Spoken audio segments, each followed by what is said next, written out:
छत्रपति शिवरायाना त्रिवार नमस्कार।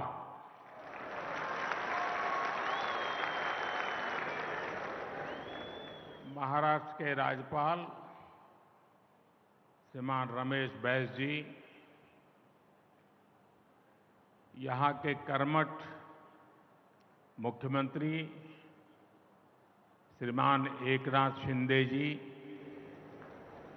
उप मुख्यमंत्री देवेंद्र जी, अजीत जी, केंद्र और राज्य सरकार के मंत्रीगण, सांसदगण, विधायकगण और विशाल संख्या में हम सबको आशीर्वाद देने के लिए आए हुए मेरे परिवारजन, शिर्डीच्या या पावन भूमीला माझे कोटी कोटी नमन। 5 वर्षापूर्वी या पवित्र मंदिराला 100 वर्ष पूर्ण झालेले होते, तेव्हा मला साई दर्शनाची संधी मिळाली होती। आज यहां साईं बाबा के आशीर्वाद से 7,500 करोड़ रुपए के विकास कार्यों का भी शिलान्यास और लोकार्पण हुआ है। महाराष्ट्र को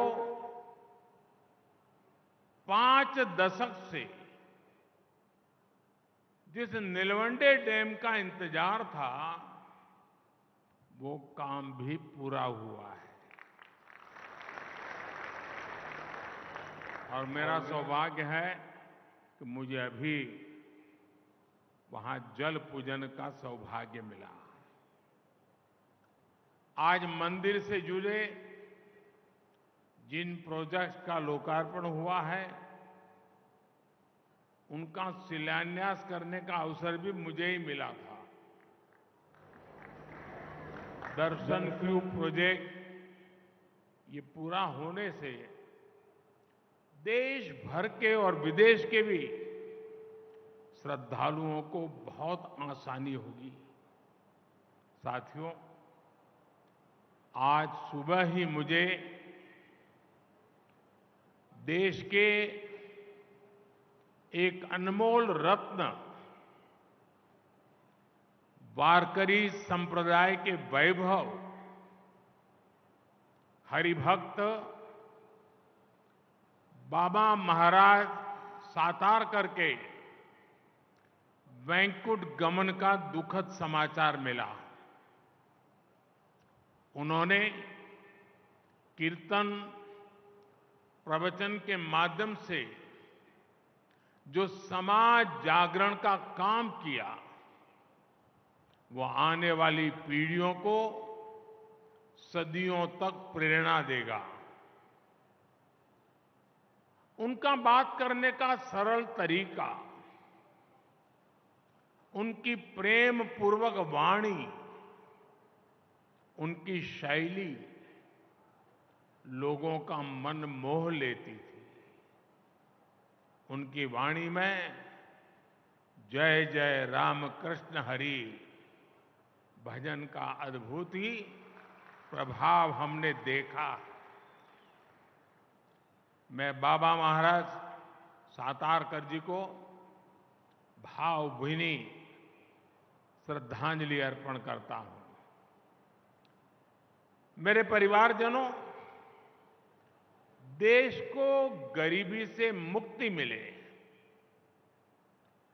गरीब से गरीब परिवार को आगे बढ़ने का अवसर मिले, यही सच्चा सामाजिक न्याय है। हमारी सरकार सबका साथ, सबका विकास के मंत्र पर चलती है। हमारी डबल इंजन सरकार की सर्वोच्च प्राथमिकता गरीब कल्याण है। आज जब देश की अर्थव्यवस्था बढ़ रही है तो गरीब कल्याण के लिए सरकार का बजट भी बढ़ रहा है। आज महाराष्ट्र में 1,10,00,000 आयुष्मान कार्ड दिए जा रहे हैं। ऐसे सभी कार्ड धारकों को 5 लाख रुपए के मुफ्त इलाज की गारंटी है। आयुष्मान भारत योजना के तहत गरीबों को मुफ्त इलाज देने के देश ने 70,000 करोड़ रुपए खर्च किए हैं।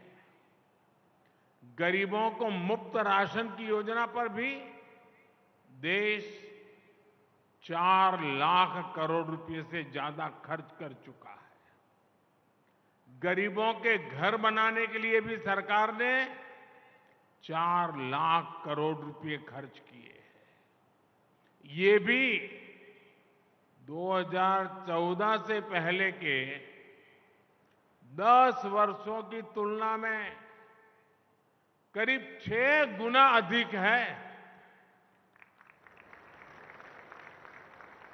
हर घर जल पहुंचाने के लिए भी अब तक करीब 2 लाख करोड़ रुपए खर्च किए जा चुके हैं।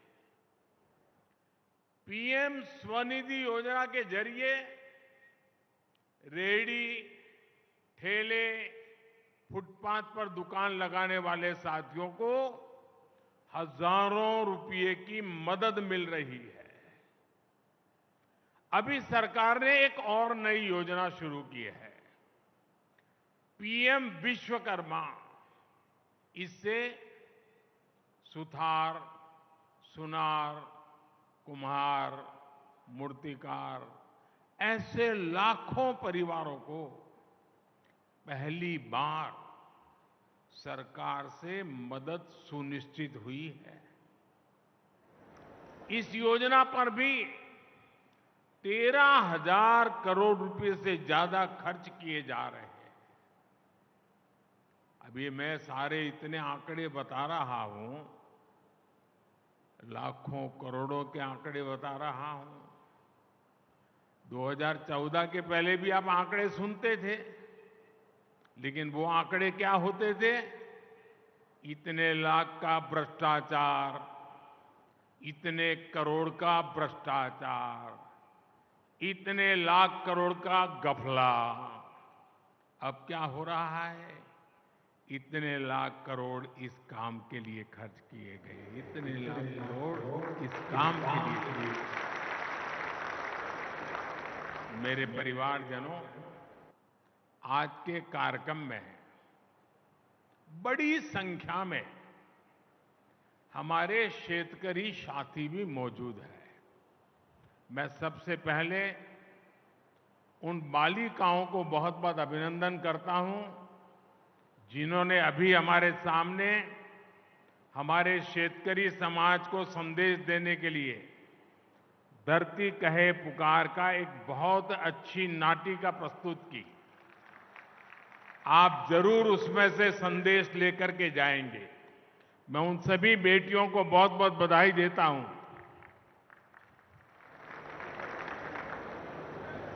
मेरे परिवारजनों, पहले किसानों की सूद कोई नहीं लेता था। हमने पीएम किसान सम्मान निधि इन मेरे शेतकरी भाई बहनों के लिए शुरू की। इसकी मदद से देश भर के करोड़ों छोटे किसानों को 2,60,000 करोड़ रुपए दिए गए हैं। यहां महाराष्ट्र के छोटे किसानों के बैंक खातों में भी सीधे 26,000 करोड़ रुपए ट्रांसफर हुए हैं।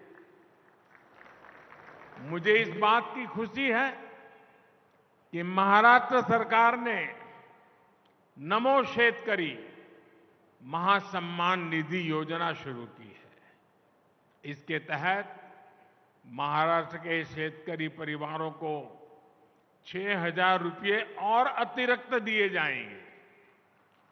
यानी अब यहां के छोटे किसानों को सम्मान निधि के 12,000 रुपया मिलेंगे। मेरे परिवारजनों, किसानों के नाम पर वोट की राजनीति करने वालों ने आपको बूंद बूंद पानी के लिए तरसाया है। आज नीलवंडे परियोजना पर जल पूजा हुई है। इसको 1970 में स्वीकृति मिली थी। 1970 में। सोचिए, ये परियोजना 5 दशक से लटकी हुई थी। जब हमारी सरकार आई तब इस पर तेजी से काम हुआ। अब लेफ्ट बैंक कैनाल से लोगों को पानी मिलना शुरू है और जल्द ही राइट बैंक कैनाल भी शुरू होने वाली है। राज्य के सूखा प्रभावित क्षेत्रों के लिए बलिराजा जल संजीवनी योजना भी वरदान सिद्ध हो रही है। दशकों से लटकी महाराष्ट्र की 26 और सिंचाई परियोजनाओं को केंद्र सरकार पूरा कराने में जुटी है। इसका बहुत बड़ा लाभ हमारे किसानों को होगा, सूखाग्रस्त क्षेत्रों को होगा। लेकिन जब आज इस डैम से पानी मिलना शुरू हुआ है, मेरे सभी किसान भाई बहनों को मेरी एक प्रार्थना है। ये पानी परमात्मा का प्रसाद है। एक बूंद भी पानी बर्बाद नहीं होना चाहिए। पर ड्रॉप मोर क्रॉप। जितनी भी आधुनिक टेक्नोलॉजी है, उसका हमने उपयोग करना चाहिए। मेरे परिवारजनों, हम सच्ची नियत से किसान के सशक्तिकरण में जुटे हैं। लेकिन कुछ लोगों ने महाराष्ट्र में किसानों के नाम सिर्फ और सिर्फ राजनीति की है। महाराष्ट्र के एक वरिष्ठ नेता केंद्र सरकार में कई वर्षों तक कृषि मंत्री रहे हैं। वैसे व्यक्तिगत रूप से तो मैं उनका सम्मान भी करता हूं, लेकिन उन्होंने किसान के लिए क्या किया? 7 साल के अपने कार्यकाल में उन्होंने देश भर के किसानों से सिर्फ, यह आंकड़ा याद रखना, 7 साल में देश भर के किसानों से सिर्फ 3.5 लाख करोड़ रुपए का एमएसपी पर अनाज खरीदा। जबकि हमारी सरकार 7 वर्षों में एमएसपी के रूप में इतने ही समय में 13.5 लाख करोड़ रुपए किसानों को दे चुकी है।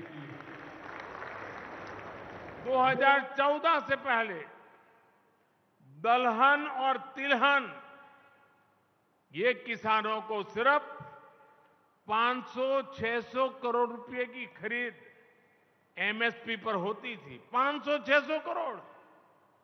जबकि हमारी सरकार 1,15,000 करोड़ रुपए से ज्यादा दलहन और तिलहन किसानों के बैंक खातों में दे चुकी है। जब वे कृषि मंत्री थे तब किसानों को अपने पैसे के लिए भी बिचौलियों के भरोसे रहना पड़ता था। महीनों महीनों तक किसानों को पेमेंट नहीं होती थी। हमारी सरकार ने एमएसपी का पैसा डायरेक्ट किसान के बैंक खाते में भेजने का प्रबंध किया है। साथियों, हाल में रबी फसलों के लिए एमएसपी की घोषणा की गई है। चने के एमएसपी में 105 रुपये, गेहूं और कुसुम के एमएसपी में 150 रुपये की बढ़ोतरी की गई है। इससे महाराष्ट्र के हमारे शेतकारी साथियों को बहुत लाभ होगा। गन्ना किसानों के हितों का भी हम पूरा ध्यान रख रहे हैं। गन्ने का मूल्य 315 रुपये प्रति क्विंटल किया जा चुका है। बीते 9 साल में करीब 70,000 करोड़ रुपए का इथेनॉल खरीदा गया है। ये पैसा भी गन्ना किसानों तक पहुंचा है। गन्ना किसानों को समय पर भुगतान हो, इसके लिए चीनी मिलों, सहकारी समितियों के लिए हजारों करोड़ रुपए की मदद दी गई है। मेरे परिवारजनों, हमारी सरकार सहकारिता आंदोलन को सशक्त करने का काम भी कर रही है। देश भर में 2 लाख से अधिक सहकारी समितियां बनाई जा रही हैं।